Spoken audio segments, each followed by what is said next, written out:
농민들에게 안타까운 소식입니다. 직불금 올해도 못 받을 것 같네요. 대통령직 인수위원회는 4월 22일, 그러니까 며칠 전이죠. 공익 직불금을 받지 못하는 사각지대를 해소하고 2023년부터 지급하는 방안을 검토하겠다고 말했습니다.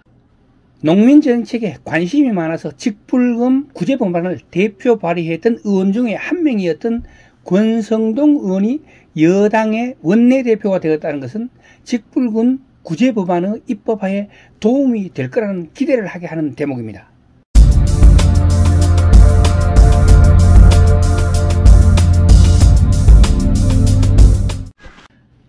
안녕하십니까. 803 조경과 구돌장입니다. 다행이라고 생각합니다. 지금까지 예산 부족이라는 엉터리 같은 변명만 되뇌이던 농림부 담당자 이야기를 더 이상은 듣지 않아도 될 것 같습니다. 시행 첫 해부터 꾸준히 문제기를 제기해왔지만 국회의원 몇 분만 관심을 가질 뿐 누구도 나서주지 않았습니다.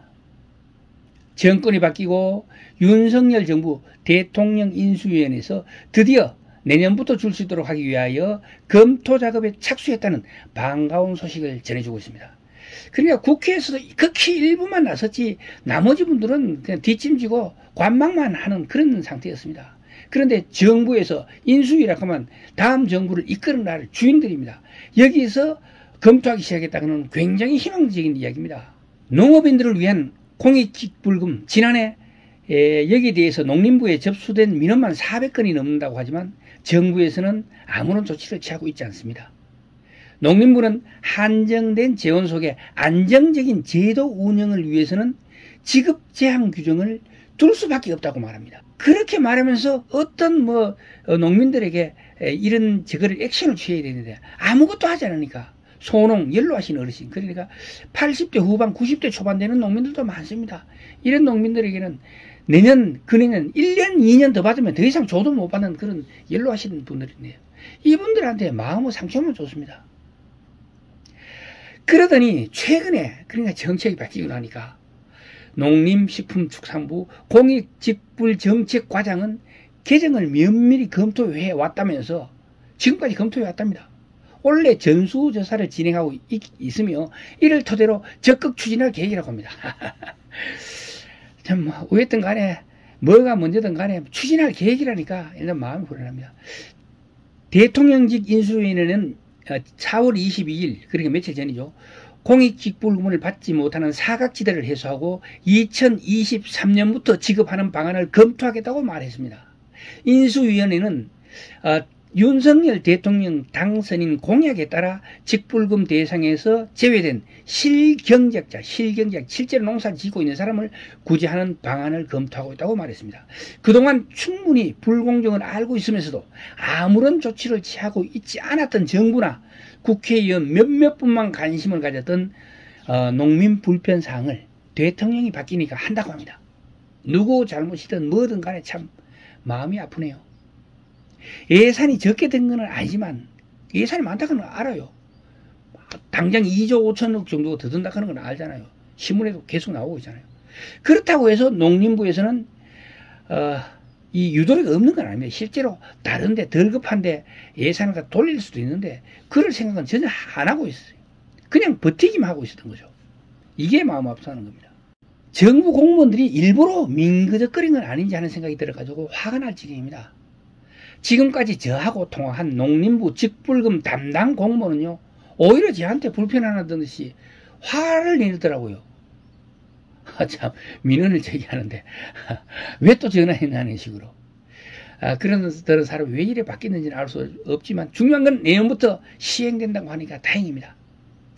2020년 9월 정기국회가 개원되면서, 공익직불금 신청 배제 농가에 대한 구제 방안을 담은 법안이 발의돼 기대를 모으고 있다는 그런 동영상을 제가 2020년 9월 말경에 올린 적이 있었습니다. 권성동 의원과 윤재갑 의원 등은 과거 직불금 수령 이력이 없는 농지라 할지라도 신청이 가능하도록 하는 내용을 담은 농업, 농촌, 공익기능 증진, 직접 지불제도 운영에 관한 법률안을 2020년 9월 1일과 9월 9일 각각 대표 발의를 했었다고요. 공익직불제 이게 뭐냐면은 최근 3년간 2017년에서부터 2019년 요 3년을 얘기합니다. 직불금을 1회 이상 받은 실적이 있는 농지를 대상으로 직불금을 주고 공익형 직불금을 주고 있는데 이로 인해가 실제로 농사를 짓고 있는 농민이지만 농지이지만 어떤 이유로든 과거에 신청을 하지 않았기 때문에 현재 신청 대상에서 제외된 농가들의 반발이 크게 나오고 있다고 이래 전해드렸는데요. 그때가 참 생각나네요. 옛날부터 농사를 짓고 있었지만 과거 직불금 신청을 하지 않았던 농민들은 뭐가 불공평이냐면은 소농이나 고령 농민들이 대부분이고요. 그리고 여기에 반해서 신규로 귀농 귀촌하신 새내기 농부라 할지라도 기존에 직불금을 받고 있던 농지를 구입하였다면 직불금을 신청할 수 있다는 겁니다. 이건 분명히 불공정이라는 거 제가 전해드렸죠. 지금까지 계속해서 농사를 짓고 있고 단지 그 3년간 직불금을 신청 안 했던 사람, 하지 않았던 사람, 그리고 지금 현재 새로 들어와가지고 농사를 짓고 있지만 직불금을 수령했던 농지를 구입했던 사람은요, 거꾸로 했는 겁니다. 실제로 농사 짓고 있는 사람이 직불금을 신청해야 되고 신규로 들어온 사람은 몇 년 유예를 줘도 된다는 거죠. 그걸 왜 거꾸로 하는 건지 참. 자, 2017년 기준으로 농지 면적 1,500평 미만의 농가의 직불금 평균 수익은요 11만 원이랬다면 11만 원. 그리고 나서 공익 직불금을 시행하고 나서는 1,500평 미만의 농가의 평균 이 직불금은 120만 원입니다. 그 10배가 차이 더 나잖아요. 이거를 다시 바꿔 말하자면 300평을 농사 짓고 있었다면요, 직불금이 과거에는 불과 몇만 원에 불과하다는 걸 알 수 있죠. 그렇잖아요. 1,500평 평균 미만이 750평을 짓는다고 가정을 해도요, 11만 원밖에 안 됐으니까. 자, 업계에서는 직불금을 신청하지 못하게 된 농가가 전국적으로 4, 5만 가구는 될 것으로 추산하고 있습니다.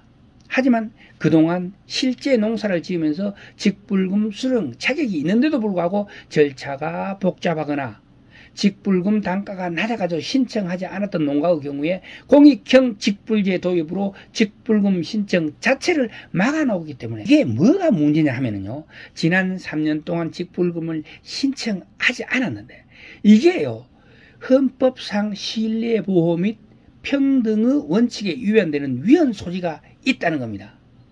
이런 취지에서 건성동 의원은 최근 3년 동안 1회 이상 수령 실적 조항을 삭제하고요, 윤재갑 의원은 부칙으로 직불금 수령 이력이 없어도 신청할 수 있도록 하고 소급 신청도 가능하도록 한다는 법률안을 2020년도 당시에 만들었습니다. 법률안을 만들어 법률이 통과되지는 않았죠. 모두가 지금까지 아무런 결과를 만들어내지 못했습니다. 그것은 몇몇 국회의원만 체면 지뢰로 입법 활동에 관여했을 뿐 국회의원 대부분요, 이런 소농들에게 관심이 없었어요. 최근 윤의원은요, 공익형 직불금은 복지정책이 아닌 농업인의 공익적 기능에 대한 보상 취지만큼 정부는 이에 맞게 직불금 사각지대가 없도록 제도를 운영해야 한다고 하면서 직불금 사각지대가 관철될 때까지 농민과 함께 할 계획이라고 이렇게 말했습니다. 참 박수를 주고 싶습니다. 이런 국회의원들이 많아야 되는데 이런 국회의원들이 몇 명밖에 안 되니까 참. 자, 늦었지만 새 정부 인수위원회에서 앞장서고 있는 만큼 개정 법률안이 여야 모두가 적극적으로 나서가 하루빨리 좋은 결과를 만들어줄 것을 당부드리면서 오늘의 직불금 이야기는 마치도록 하겠습니다. 동영상이 좋으셨다면 구독과 좋아요 부탁드리겠습니다. 지금까지 803 조경과 부설장이었습니다. 끝까지 시청해 주셔서 대단히 감사합니다.